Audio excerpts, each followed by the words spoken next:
membawakan cerita asal-usul nama Sungai Jodoh. Begini ceritanya. Pada suatu masa di pedalaman Pulau Batam, ada sebuah desa yang didiami seorang gadis yatim piatu bernama Mah Bungsu. Ia menjadi pembantu rumah tangga dari seorang majikan yang bernama Mak Piah. Mak Piah mempunyai seorang putri bernama Siti Maya. Pada suatu hari, Mah Bungsu mencuci pakaian majikannya di sebuah sungai. "Ular!" teriak Mah Bungsu ketakutan ketika melihat seekor ular mendekat. Ternyata ular itu tidak ganas. Ia berenang ke sana kemari sambil menunjukkan luka di punggungnya. Mah Bungsu memberanikan diri mengambil ular yang kesakitan itu dan membawanya pulang ke rumah. Mah Bungsu merawat ular tersebut hingga sembuh. Tubuh ular menjadi sehat dan bertambah besar. Kulit luarnya mengelupas sedikit demi sedikit. Mah Bungsu memungut kulit ular yang terkelupas, kemudian dibakarnya. Ajaib! Setiap Mah Bungsu membakar kulit ular, timbul asap besar. Jika asap mengarah ke negeri Singapura, maka tiba-tiba terdapat tumpukan emas, berlian, dan uang. Jika asap mengarah ke negeri Jepang, mengalirlah berbagai alat-alat kebutuhan sehari-hari buatan Jepang.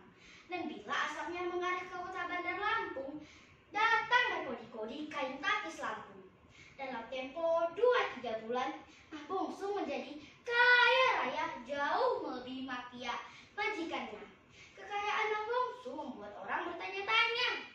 "Pasti Mah Bungsu memelihara tuyul." Kata Mak Piah. Pak Gunta pun menggarisbawahi pernyataan istrinya itu. "Bukan memelihara tuyul, tetapi ia telah mencuri hartaku."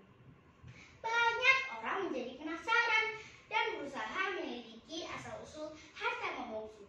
Untuk menyelidiki asal-usul harta Mah Bungsu ternyata tidak mudah. Beberapa hari, orang dusun yang penasaran telah menyelidiki berhari-hari, namun tidak dapat menemukan rahasianya. "Yang penting sekarang ini kita tidak dirugikan," kata Mak Ungkai kepada tetangganya. Bahkan Mak Ungkai dan para tetangganya mengucapkan terima kasih kepada Mah Bungsu, sebab Mah Bungsu selalu memberi bantuan mencukupi kebutuhan kehidupan mereka sehari-hari. Selain mereka, Mah Bungsu juga membantu para anak yatim piatu, orang yang sakit, dan orang lain yang memang membutuhkan bantuan. Mah Bungsu seorang yang dermawati, sebut mereka. Karena merasa tersaingi, Mak Piah dan Siti Maya anak gadisnya merasa tersaingi. Hampir setiap malam mereka mengintip ke rumah Mah Bungsu. "Wah, ada ular sebesar betis," gumam Mak Piah. "Dari kulitnya yang terkelupas dan bakar bisa mendatangkan harta karun," gumamnya lagi. "Kalau begitu aku akan mencari ular sebesar itu," ujar Mak Piah. Mak Piah pun berjalan ke hutan mencari seekor ular. Tak lama, ia pun menemukan seekor ular berbisa. Dari ular berbisa ini pasti akan mendatangkan harta karun lebih banyak dari yang didapat oleh Mah Bungsu, pikir Mak Piah. Ular itu lalu dibawa pulang. Malam harinya, ular itu ditidurkan bersama Siti Maya. "Saya takut, ular melilit dan menggigitku," teriak Siti Maya ketakutan. "Anakku, jangan takut, bertahanlah.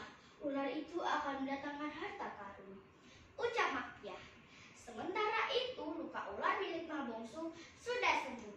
Ia semakin menyayangi ularnya. Saat menghidangkan makanan dan minuman untuk ularnya, ia tiba-tiba terkejut. "Jangan terkejut.